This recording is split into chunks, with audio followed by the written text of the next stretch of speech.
Neil. Yes, sir. What show number is this? 389. 389 shows. Denholm's lucky number. Off the Lip Radio show. You know, that's just, I'm pissing in the wings. I got no idea. I think it's more like 390 something. Help wanted at the boardroom. Hey. Come get a job. If you like building skateboards, maybe you should come down here and check us out. Welcome everybody to the Off the Lip Radio show. I forgot we got microphones. Show number 390. Today we have Neil, a great guest. Third time I think on the show, right, Jeff? Oh, Neil? No, third time for you? Yes, actually I think it's 4. 4. Wayne Lynch. Yeah. When you guys run out of content, you call me. We're always like, Neil, what are we going to do this week? Let's call Jeff. Call Jeff. Scratch him at the bottom of the barrel. Last time you said no until I mentioned Wayne Lynch. Oh, fuck. Well, Wayne Lynch show was awesome. That was great having you. Again, everybody, Jeff Denholm's here. A Patagonia ambassador. Toughest guy we know. Big wave surfer, paddler, waterman, skier, restaurateur, entrepreneur. Where do we start, man? Wow. I don't know. Where do you want to start? What have you been doing? What have you been doing? Yeah, let's I've been living and breathing wildland firefighting, and for a good reason. You know, first of all, I'm like the train's running downhill, and I invested a bunch of money from some really rich people, and they expect me to convert. So my balls are on the line, and these wildfires are getting worse and worse and worse every year, and so we created a technology that's retardant, it's non-toxic, and exponentially better at putting out fires than the existing stuff. The stuff we're using now is old, antiquated technology that's not working in the face of the new mega super wildfires. And every year that's gone by after I started this business, it's just reinforced the reason why I got into it to begin with. And it's a big deal. I mean, you think icebergs melting are bad, the fires. So global firefighting statistics are that they're going to go up 10x in the next 30 years. Last year, 20 million acres burned in the world. 15 million of them in Australia. And before you jump in, the retardant that we see here commonly is that red stuff, right? Red stuff. Is yours red? No. What color is yours? Clear. It's clear. gelatinous. It's called water enhancement technology, and we branded it Strong Water, which is kind of like this it's stuff? a long ass. Yeah, kind of like that. Oh. It phase changes in viscosity under pressure, so it can be pumped through hoses and lines, which is a big deal. There's no oil in it, so it's not slippery, and it's biodegradable. It's made all vegetable-based stuff. And It's slippery for the firefighter not being slippery? Yeah, that's important. So we're going after the aviation market first now. We spent many years beating our head against the domestic market here in the United States, against entrenched status quo that's been at it for a long time, selling old technologies, and we just saw an opportunity for advancement. Quite frankly, a huge demand for advancement. It's critical that we get to a point where we can start to slow these things down, because they're bad. You know, the Amazon, every year that goes by, the fire stats go up, they triple. Right. And it's here in California, it means a lot of people losing their homes and a lot of people losing their lives. But when you look at it from an environmental perspective, they're killing the lungs of our planet, and they're putting up so much CO2. So in Napa, in 2018, during the Napa fires, they did a study on CO2 output. One day at the peak of the Napa fires, where this produced the same amount of CO2 as all the cars in California for the year. Really? Wow. Right, and that's the Napa fire. So that was 1/10 as large as the fires that ravaged Australia last year. And then throw So the think Paradise about- Fire on and there. so CO2, if you believe in human-caused climate change, CO2 is the issue. And by the way, trees absorb CO2, so it's like dominoes right now. What are you doing, Neil? He's playing around with that stuff. Hey, what's the name? Neil's What's the OCD, name by the of way. it? By the way, OCD. what's the name of the We went to company? Oxford. What's the name of your company? Atira Systems, and our product's called Strong Water Technology. Strong And it's like, Water. I used to be a surfer and an athlete. No, Now you're a now I'm a businessman? desk jockey. I have hands like a freaking. Our government there's no desire to change what they're throwing on Well, the I offer. wouldn't say that. I'm not going to square up. Look, Okay. they're doing the best they can with what they have. There's been a lot of momentum and investment in the status quo, and it's what they've got now. And so we're just simply what we're at and what we're about is advancing the industry. And there's a huge need. The problems are worse. The fires are different. And so we need to innovate, and so that's why we exist. How come I don't hear about the current retardant they're using now? Why isn't it more prevalent in the media that it's destroying the environment as bad as it is? Yeah, and I'm not out to just point fingers and say you guys are bad. They're using what they have, right? And they're doing the best they can. And firefighters are our heroes. But it's old technology that was designed to be used in a certain capacity that it's not being used in now. It's being used in direct attack for suppression on a fire. When it was originally designed to be sprayed on dry ground and to create a fire break, it's called a long-term retardant. And so we've created a product called Strong Water that's water enhancement technology. It's a gelatinous product. It increases the viscosity of water. It wraps and clings and smothers. And then we partner with Erickson Aviation. They're a big multinational private firefighting contractor. They own a bunch of helicopters. They have this Sikorsky S-64 helicopter that lifts 3,000 gallons of water. So they lift the most amount of water out there. My product increases water's potential to suppress fire by 10x. So now there's 30,000 gallons per drop of suppression capacity, which is unparalleled. You were saying earlier how the helicopters have a way better target percentage, Well, maybe right? one of the deals is, we've invested all this money in fixed-wing aircraft to spray a retardant that was never made to be directly sprayed on fire. And they're flying fast, high, and fast, and this stuff's vaporizing from the superheated fires, and it's not putting the fires out. And so with a helicopter, you can take a more strategic, targeted approach, flying low and slow into the heat of the fire. Ericsson's investing in technology I can't talk about now, but it will increase their ability to be more targeted with our product in the water, into the hottest part of the fire and things like Is that. the cost of your product about the same? Yeah, It it's is. actually less, and it does more. It's actually more effective, so they're gonna spend less. Is the fire departments across the state, just to take California for example, our fire departments taking note of your product? Yeah, and I've trying to worked push with it? them, and San Bernardino County is the largest, it's the largest county in America. And Battalion Chief Shane Glaze down there is a good friend of mine, he's a big believer. They've been buying our product, he was an early adopter.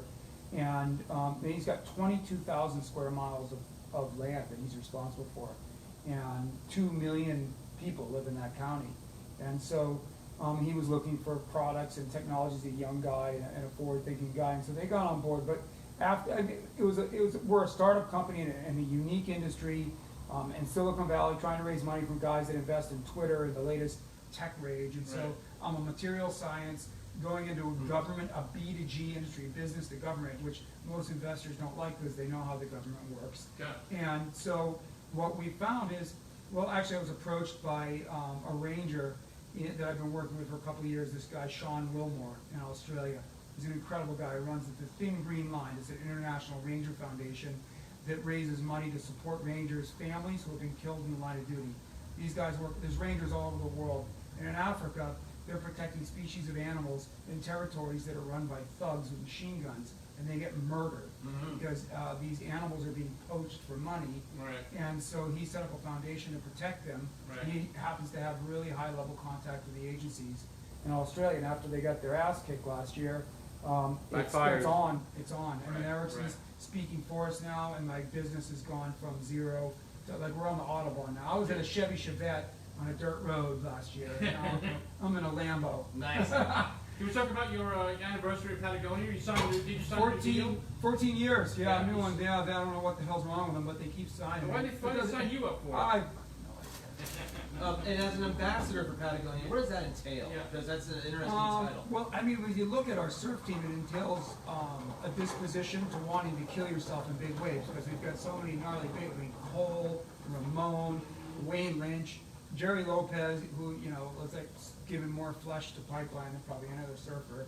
And they're just stacked. The Malloys are all badass. They're just kind of salty. It's a salty, tough crew. And the company's always, they've branded themselves through the prowess and performance of athletes for a long time. The founder of the company, Yvon Chouinard, was a pioneer in big wall climbing, building and developing and designing tools to climb these big walls, living in a van in Yosemite.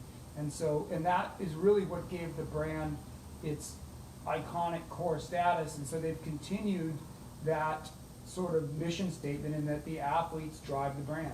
What is your job with them? What do you have? Well, What are you required to do? really, I'm a long distance paddleboarder. I used to do a lot of that. I'm kind of broken down now, and I'm an entrepreneur. A lot of my time spent doing that and surfing to the best of my ability with one arm. I developed. I think what Yvonne likes about me, I don't know. I'm speaking out of line here, but he's an innovative guy, and I lost my arm fishing boat in Alaska, and I had to reinvent the wheel and create my own tools to continue to perform at a sport that I enjoy. Right. And so. You know you have one arm? I didn't know Yeah, that. we go over this every time, 4 times. They have short memories. And I'm the guy with the head You injuries. guys only has one I'm arm. the guy with the head injuries. Oh man, well, you know, I gotta say something. I thought about you because I'm sure you must have had an emotional thought about this, but in the Santa Monica protest, they looted the Patagonia store. Yeah, they looted 4 of our stores: Reno, Seattle, New York, and Santa Monica. And it really got White me. kids. Yeah, well, Did you see the videos? No, Yeah. I saw a couple. This is again, we talked about this, I think earlier on the Local show. surfers. Yeah, like one of the guys that I saw in Santa Monica, I heard they had got like a surf school or something. But I thought to myself when I saw that, like, here's a company that really gives back, you know, and Kids wow. back. I mean, they funded thousands of nonprofits that are environmentally centric, and the amount of money that the company donates and allocates to the environmental crisis is unprecedented in the clothing industry anyway. And they started out a grassroots business in the back of a van, forging climbing equipment, and now they're a multinational powerhouse that's, I mean, their entire mission statement is to make money to give it away. Did that get you emotional when you saw that? Did you actually Yeah, see it? well, you know, I'm just glad no one got hurt. I mean, that's what it's Rose Macario, the CEO, sent out a message and informed us all what happened. And we're just happy, you know, this is just in the heat of the moment, bad stuff happens, and we're just glad nobody got hurt, no employees got hurt. Obviously, people need to be held accountable, but, you know, Yeah. in the context of what's going on in the country, the fact that a few Patagonia stores got knocked off is really not a I agree with that. I was a little sad to see. Yeah. You know, I was like, yeah, wow. it's just people, chaos breeds opportunity. I also saw that there's been a few people in Southern California who've done investigative work on their own and got some surfboards back. From From Patagonia? Patagonia, yeah. Yeah. They actually caught some of the people. Yeah. Which I thought We was should set them up with a pro account. Are you still making your own prosthetics for the I sport do, that you know, I paddle arms, and I mean, I'm actually thinking about, I shouldn't be, but I moved up to Bonnie Doon a couple of years ago, and I drive, I used to dirt bikes and mountain bikes when I was young, and so I'm a bike guy. It's been a long time. And riding a bike with one arm and my ego is a bad combination. Not good. So I'm actually thinking about building an arm with a shock. I've got it halfway designed. I'm working with Fox. I was down in Watsonville talking to the guys at the Fox factory down there yesterday, and I'm thinking about getting back on the bike. And the bikes are a lot better now than I used to ride, so maybe I won't get hurt. You know, it's amazing because I've seen you paddle in races. I do a lot of the boat stuff, and I love being involved in the races. You paddle fast. Yeah. Yeah, I mean, you get through the water. It's amazing. Yeah. And how far along in evolution are you in making? It's done. I've reached the apex of what I think I can create for paddling. Like, there's no moving parts are going to work. There's no springs and levers. And it's just lightweight, streamlined carbon fiber with good adhesion. And I have this suction technology with glue that I actually use. It's a medical skin grade glue that I glue on there. It goes under a wetsuit to keep the water out. And I've got to a point where it's about as far as it's going to go. And it's helped me every year, you know, as those things evolved.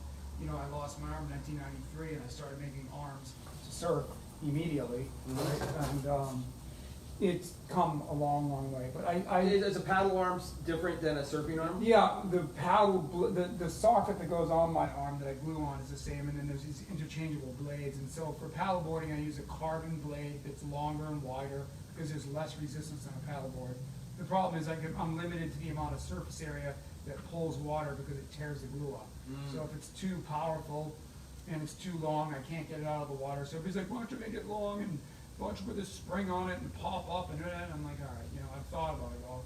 You know, I'm not a genius, but I'm reasonably attuned to what I need to do and develop. So So you have the maximum surface area to keep it glued on.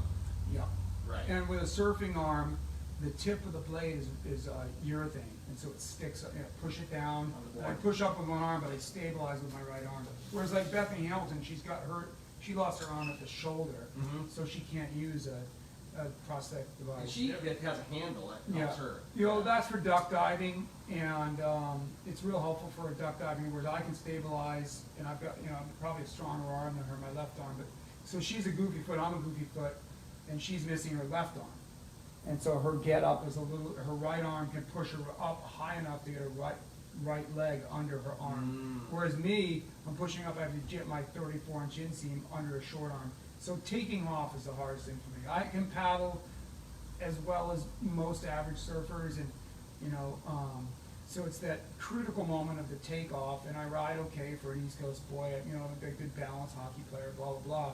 But it's that get up that's always been challenging, and it still is. I have to go with a certain board size. Can you go No, short board? my smallest board's 6'2". I mean, I like, Well, for my your big biggest guy, board's that's a a small board. 10-10 gun. Do people in similar situations call you for advice on how to get back in the water? Have you had people Lots of them. contact you? And it's not just water. I'm contacted all the time. It's this hockey player went to Tufts University, Boston, where I played hockey. I didn't play at Tufts, but a Boston boy. He actually grew up in Texas, but one of the CEO of CCM, it's a big hockey manufacturer, contacted me and said, "Hey, we got a kid, stud athlete, got electrocuted, lost his hand. He's really bummed out. Talk to him." I've had 50 plus of those in my life. They reach out, and it's not necessarily about surfing, but it's about The psychological aspect? it's just about hitting them up and saying, "Hey, man, look what can be done. You're going to be fine." And a lot of times, most often, it's their family that's really, Well, Shell but shock. when you last time we were on the show, you said that you went to Australia because you were like not sure of yourself. Well, no, that wasn't it. It was because so my first surf trip with one arm was the southern coast of Australia, because I'm a huge Wayne Lynch fan, and I'm kind of this recluse, and I worked in Alaska as a mariner, and I've been all to these fringe zones, and here he is in this hostel, and I grew up with cold water, so it doesn't scare me. So the Southern Ocean, I went down there because I wanted to go kind of be alone and not in this Santa Cruz. It's like competing with, like Barney, right? Yeah. Rest his soul, or guys like that. So I went down there to be alone and to also follow Wayne Lynch's footsteps. And I rented a van and went on a surf trip through Vico, and these guys took me in. I mean, that was so classic. I mean, there's amazing stories. I go on and on and on and on about these underground, I went to this surf shop in Port Campbell. I pulled into town, and I sat down at the pie shop across the street and eating a meat pie, and this guy's sitting on the table. These rough-looking guys in front of a surf shop, and it's like a one-horse town, Port Campbell, out in the Otway Peninsula in western Victoria, right near Easter Reef, which is a big wave. And I've been surfing this beach break called Gibson Steps, and there was a guy up on the cliff. I could see him way up there, and he was watching me. I came back to town, and he's like, "Hey, mate, was that you on the mile out of Gibbos?" And I'm like, I look over my shoulder, and I look back, I go, "Me?" And he's like, "Yeah, you, man. Was that you on the mile out of Gibbos getting your ass kicked?" And I'm like, me was surfing Gibson Steps, and he's like, "Yeah, you." I'm like, "Yeah, that was me." He's like, "Oh, mate, come on over." And that was just the beginning of an odyssey. I mean, I walked in the surf shop, the smallest board was 7.6, and it went up to like 10 6s, and were all guns. And I'm like, "Oh boy, here we go. And it was like 2 weeks later, the guy goes, and I'm a Yank, right? So I don't know, he figured I was good at math. I don't know what. He goes, "Hey, mate, all my friends are fuck-ups." He goes, "I gotta go see my lady in Apollo Bay." He goes, you know how to run a cash register?" I'm like, I can figure it out. So literally, I'm in this town 2 weeks, and the guy's giving me the keys to his surf shop. That's awesome. And see, So, did you find Wayne Lynch on that trip? His Phil Daffy was his name, and it was this whole crew. Yes, I did find Wayne. And these guys were all mentored by Wayne. And I surfed some of these legendary Misto reefs. First of all, a lot of cliffs there. So I'm like one arm, and these guys would carry my board down. Did you have a And I was rappelling down cliffs with one arm, looking at giant surf going all right.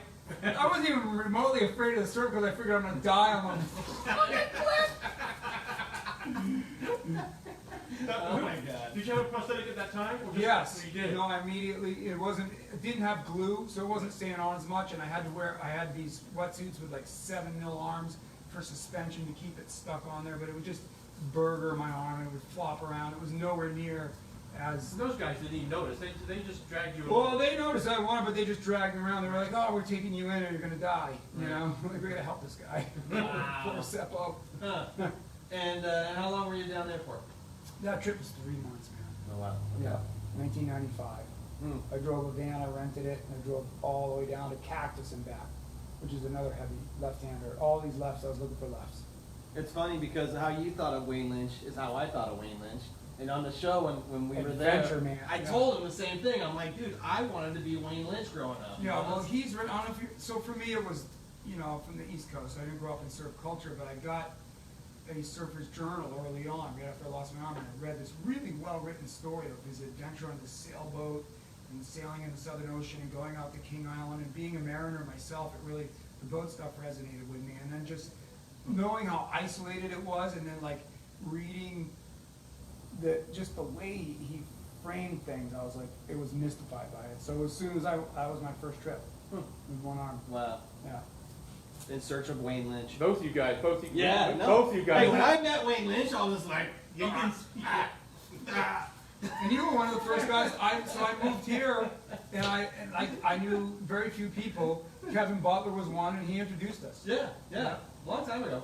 Remember what year was that? 2008. Wow, okay, I yeah. moved here in October 2008 from Maui, and I've been Wow. living in Maui for 4 years Right. before that. And you were going to open a restaurant here originally. and that was- Didn't go yeah, through, and then I yeah. got into the fire thing. That's awesome. Yeah. And the investment in the fire thing, is it still coming along right now? It's really kicking into high gear now because of Australia.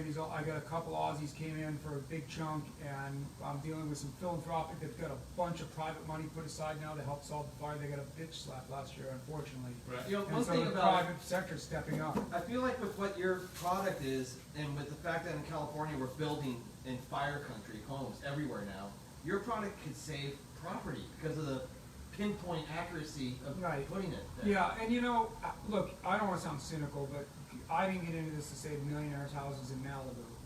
They've got insurance, and they shouldn't be building their houses in half the places they are. And the industry, the construction industry needs to wake up, and the insurance companies say, okay, you want to build your house in a canyon that's a friggin' chimney in a state that burns every 5 years, or a county that burns every 5 years, then it's got to be made out of fireproof stuff. Right. It doesn't need a firefighter to come risk his life Right. to protect their friggin' home. Right. I mean, Because they'll rebuild it immediately, but at the loss of a firefighter. in 2018, Right. there were $14 billion in insured losses in California. $14 billion. $14 billion in insured losses. in Wow. California. Let's pick another sport. I'm gonna pick another sport. You ready, TC? All right, Let's what's pick one? another sport. I'm going snowboarding. Okay. Because last time you came on the show, Yes. he was a fucked up mess. Well, I was When you're skiing. skiing. Skiing. I Yeah. snowboard too, but Skiing? I gave up snowboarding a long time ago because it's a pain in the ass Your with my brain arm. was like Swiss cheese. You were. Well, you had a bad concussion, right? Yeah, so February 2017, Squaw Valley, Powder Day, Yeah. and ripping a line with some buddies, some really good skiers, and I got clipped from behind by one of them. We were skiing too close, too fast, and I tomahawked through rocks, fractured my skull, broke my back, helped another light flight helicopter run, and right to Reno. And I'll tell you what, I've had a lot of injuries in my life because I'm an idiot, and this was the worst. I mean, it triggered depression. I had vertigo, nausea, and chronic fatigue symptoms from it for at least 2 years. And like a half a year ago, Yeah. it just, and like the doctor said, it's gonna be 2 to 3 years. This neurosurgeon, Was that it just accident? shut off. Was that accident worse than the one on Yes. your arm? Really? I mean, the symptoms are maybe not, I mean, obviously I've got one arm, right, so it's a pain in the ass, but I've adapted. And the psychological aspect of a brain injury like that, and you could ask Sean Dollar, you could ask any of these guys that take big hits, it's challenging. I mean, when your head's spun, my arm was off, but my brain worked. But when your brain's not functioning and you're responsible for running a business and you're under stress, and it's just it's friggin' outer space. It's weird stuff. Yeah, I don't Right. wish it on anybody. And you know, when you're looking in the mirror and you're a reasonably articulate guy and you're slurring your words and you're like, holy shit, am I gonna be like this forever? And then again, and even at the time, I didn't realize how much I was compromised until I got better. And I look back and said, wow, I was really dumbed down. I was in a fog. My noise would set me off. Lights would set me off. And I went through a first time ever in my life, real depression. It was only a few months, and it forced me to get to some counseling and deal with a lot of demons that had probably been in my closet for a long time. So it lifted me up, but it was irrational for me. Right. Weird stuff. Now when you ski or when you surf or any other sport that you take part in, are you reducing the risk of hurting head again, or are you still riding, big waves? I mean, how much did you listen to yourself? I'm trying. Every year I gotta find something. I gotta be a one-armed drummer. I gotta do something. I gotta find a passion. You're riding a bike. You're riding a bike, right? You want to ride a bike again? But yeah, and the problem with me is I get on the bike and I just like my CR250 all over again. I just want to go. Blah. So I'm a little nervous about that. But no, I'm not dialing it back. I say I'm going to, and then the buoys hit 20 at 20, and I'm frothing. And I can fly. My wave, like I haven't surfed Mavs in forever, and it's backside for me, and it's tough. And those guys don't need my ass in the way. But I surf Carmel Point. Shit. All right, guys, sorry. Sorry about that. I surf the outer reefs in Oahu a lot now. I fly over there for the outer reefs. I've got really good support. The boys at Cole and all those guys with skis, and I can just get off the plane and go out and surf these bombs with no one in the way. Like last year, I got to surf with John. It was me and like 5 guys, and I'm in the lineup in 40, 50 foot perfect waves, and I'm sitting next to John. Didn't he tell you to go on one? Huh? Didn't he say go? He gave you one, huh? Yeah. I mean, just seeming to be, that's what's so unique about surfing. I really appreciate is it like, can you? You're a basketball player. Are you going to be on the court with LeBron when it's on? Right. When it's game time? Right. No. No, you're not. But like in surfing, Yeah. if you've got the pluck and you want to charge, you're going to be surrounded by guys that are greats. Yeah. That's just it's unique to the sport. It's humbling. It's Right. cool. Mm-hmm. Skiing, you can't do that. What? Yeah, you can't. Yeah, well, I mean, I'm a decent skier. I hang with guys that are pros, and they, I try to keep. I'm the caboose now, and I've been skiing since I was 2. Hey, I love being the caboose. Yeah, I always because like, you guys go ahead. Yeah, set the line. Yeah. Take my time. I hip every jump, like, oh yeah, you guys go. Yeah. And that's one of the reasons why I moved here. It's just I was living in Maui and dipping into the Bay Area, and I love music and the whole history of music here. But having like big, perfect waves in the Sierras, and then an airport within 40 minutes of my house where I could get to Utah or Wyoming within an hour and a half.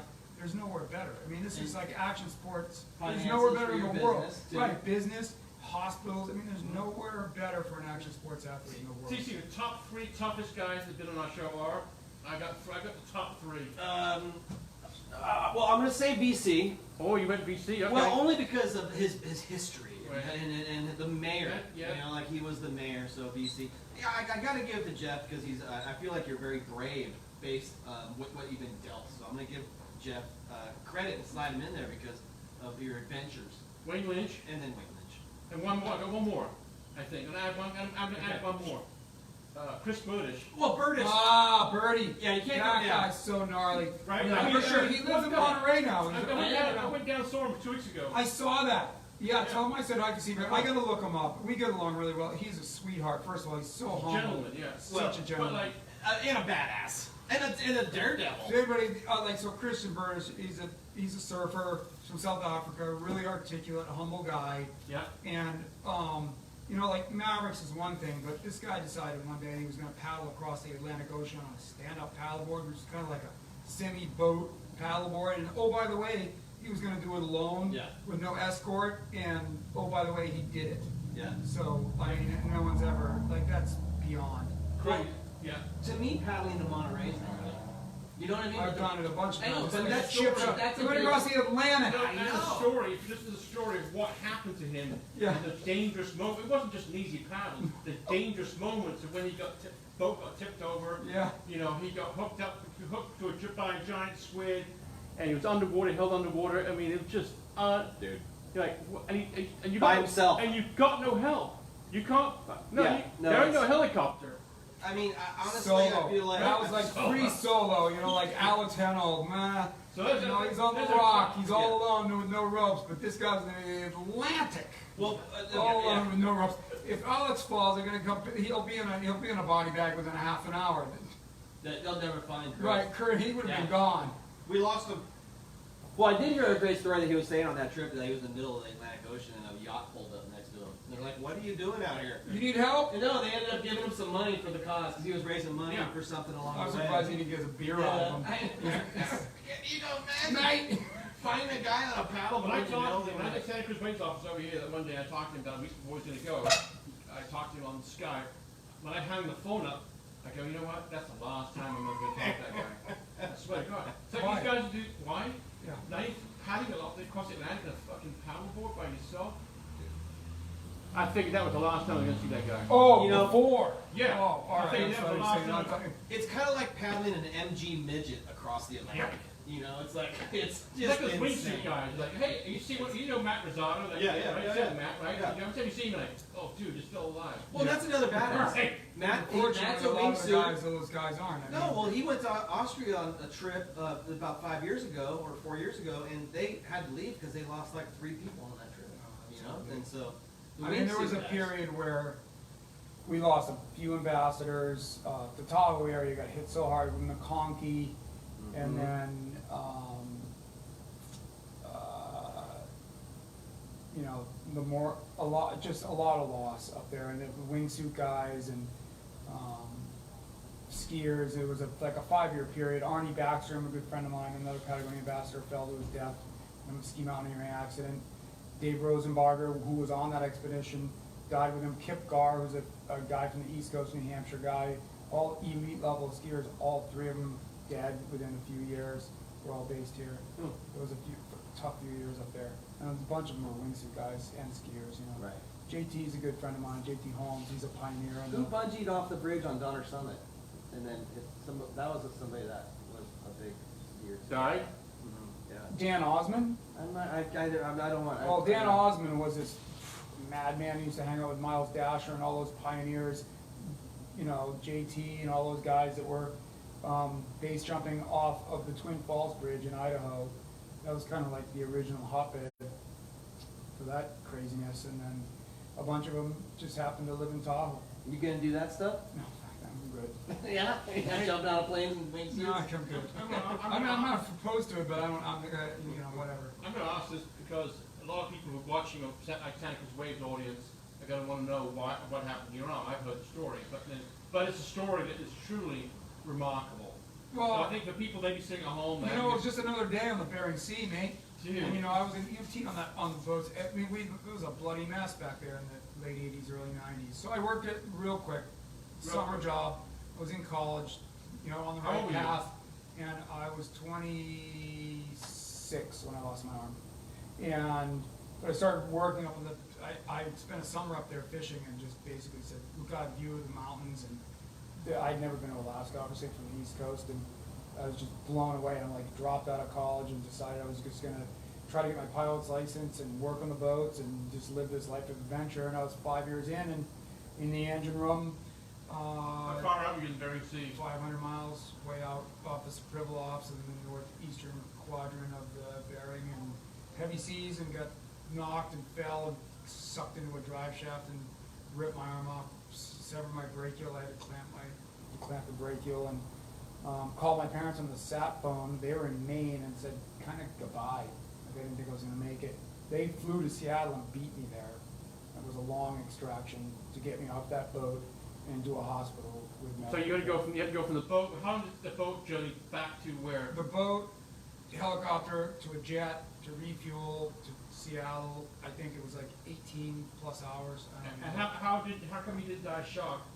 I don't know. I just stayed with it. I was tuned in and really focused. It's like I was getting weaker because I was bleeding.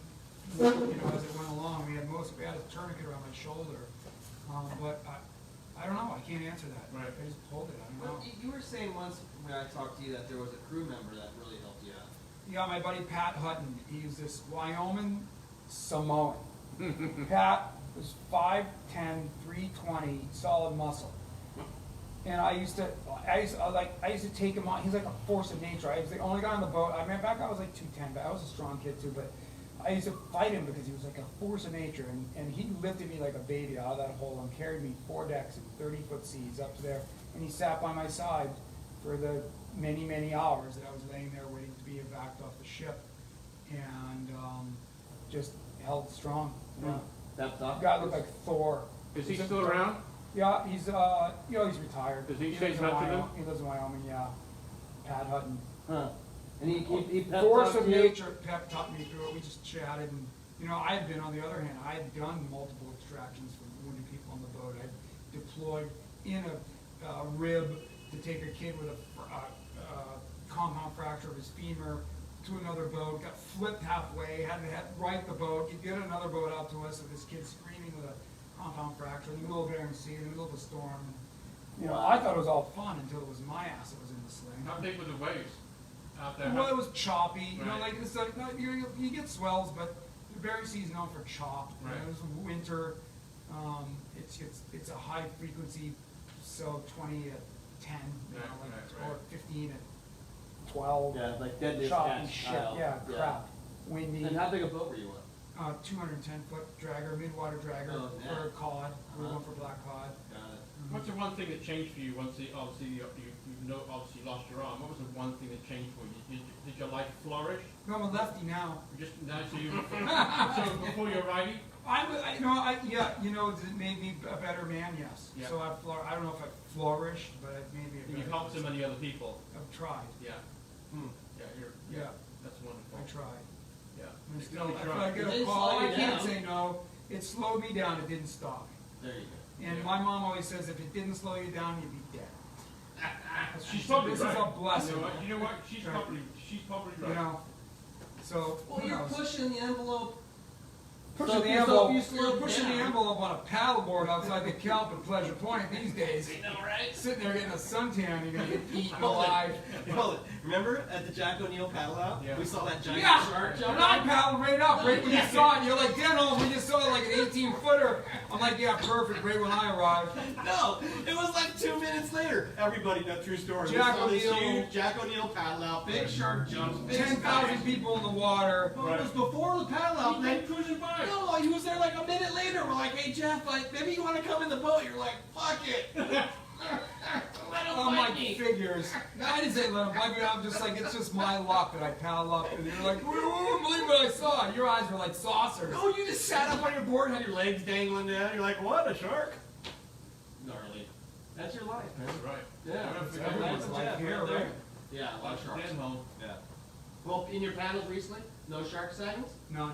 Okay. Not, I've been feeling better to like I said, the brain injury let up and I'm feeling frisky again.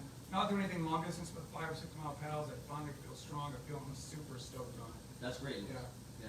Yeah, just, You seem clear as day. just Yeah. Yeah, you seem like you're 100%. Better than last time. Last time he was out of it. was I? Yeah, I sucked, is that what you're saying? Yeah, You want your money back? It was a little foggy. Yeah. There was a snow guy.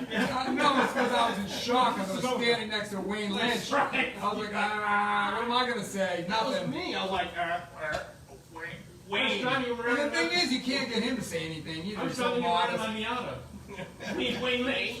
Because take control of the town. I'm driving around in my Miata with Wayne Lynch. two dudes in a Miata. Well, we all went to dinner at Star Benny. Well, it used to be this show was on a radio station, and it was classic. You go on this old KSCO radio station that I believe has been there since the 40s, Yeah, right? yeah. And broadcasting on AM radio, which has pretty wide projection, and then you go in and there's all this old tube equipment and amps, and it was like almost like seeing one of those specials, the music shows on TV when I was a kid.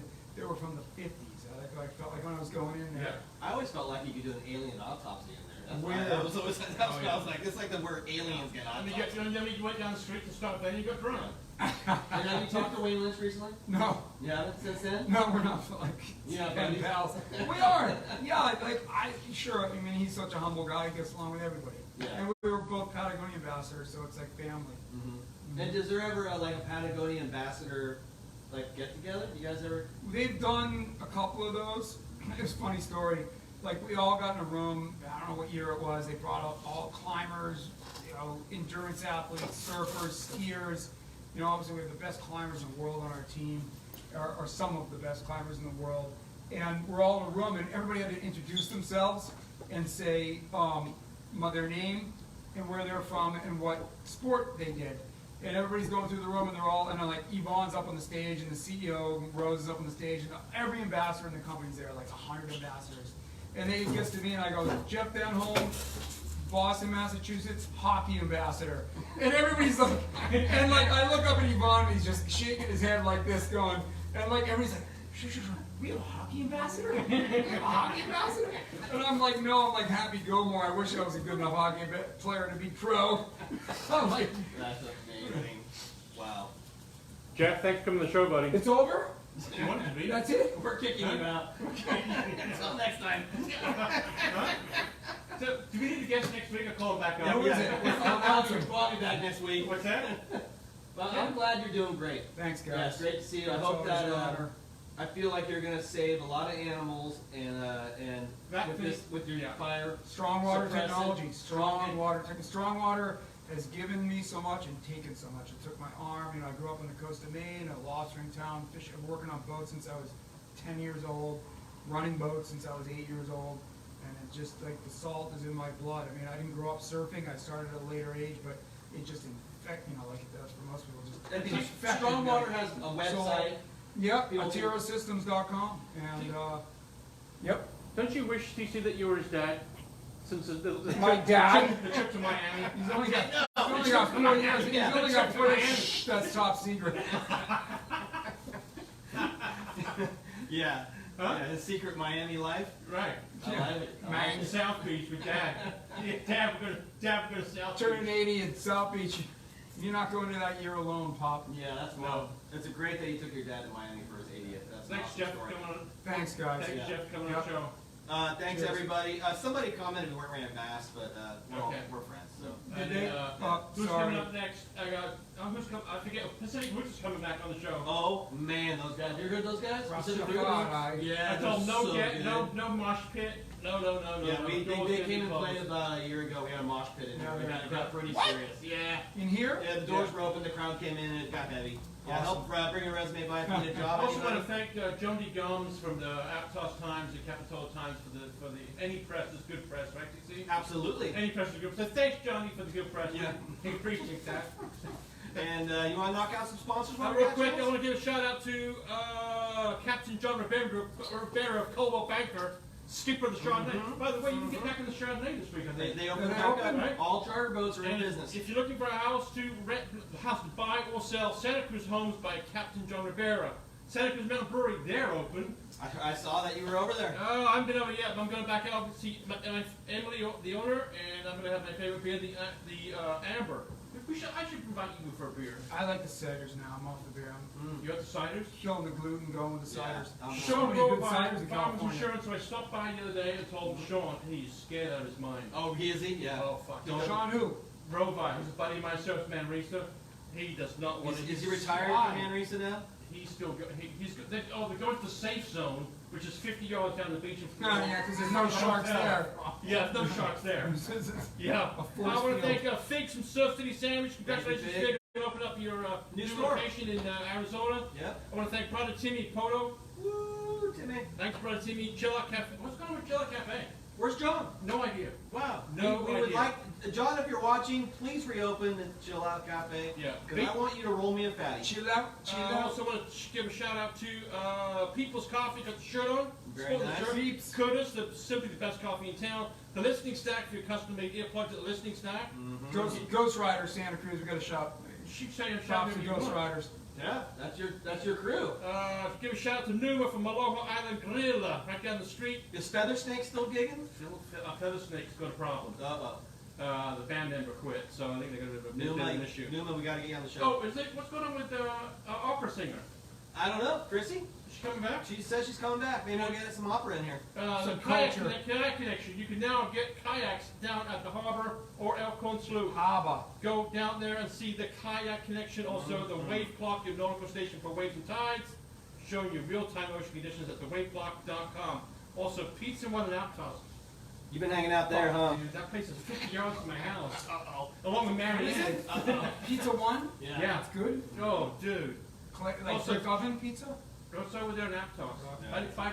Right by Manuel's. I want to thank Jamie Jensen from Santa Cruz Core and Rehab. So much to offer to achieve optimal health. Please visit santacruzcore.com. And last but not least, I've been mowing on these. Thanks you, Ed, for Rogue Pies. Dude.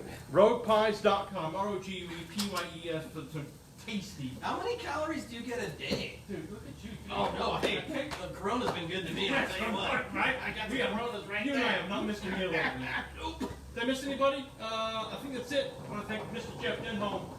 Thanks, For guys. come back on the show. Thank you very much. So good to see you, my friend. Yeah. Good to see you. You look great. Sounds See you great. next week with a bunch of other guests. Pacific Roots coming back. Love it. And who else is coming on? I have no idea. But there's some Hush Hush concerts coming up. One this Saturday that I'm doing. You can come. A Hush Hush concert. On the roof? I wanted to. Now I'm not doing the roof anymore. Okay. All right, that sounds great. Yeah. Thank you, everybody, for tuning in to the Off the Lip Radio Show. Tyler Fox on Santa Cruz Waves. Thank you T. Fox. for sharing us, T. Fox. We'll see everybody next week. Good night.